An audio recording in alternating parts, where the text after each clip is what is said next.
Hello, this is Brad. I'm one of the engineers at the Canada Masonry Design Center, and I'm very excited to announce the release of MAS version 4.0.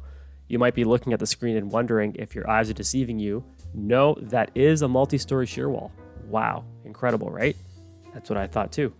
But yes, this is one of the main additions that we have to the software. You might look at this and see a number of things or have some questions. Like I can zoom in here so you can get a better look at what is going on. You can see we're performing a number of different designs here.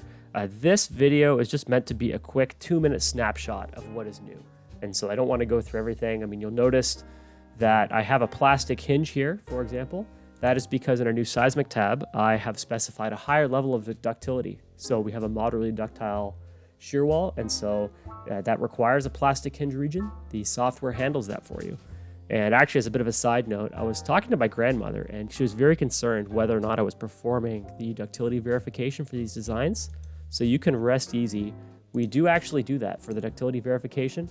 This design does satisfy it, so you can see our inelastic rotational capacity, something she was very concerned about.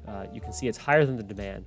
Another thing, speaking of that, is that we now calculate drift, and we compare it against the drift limits. Taking a look at this, you'll see even at the very top of our wall, this is a very exaggerated drawing. At the very top, so you can see we have 43.5 millimeters roughly. That interstory drift is about 0.4%. Compare that to our limits. This is a normal importance category structure, and so that's 2.5%. So we're not even coming close to touching that limit.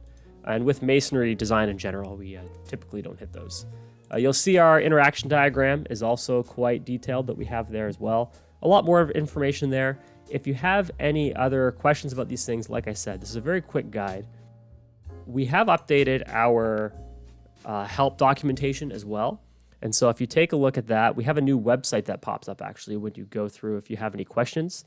And so anything specifically like for multi-story example, like the design strategy, we have a whole bunch of material going through all that. There's a lot of information here basically going through how we design these because there's a lot of things to coordinate.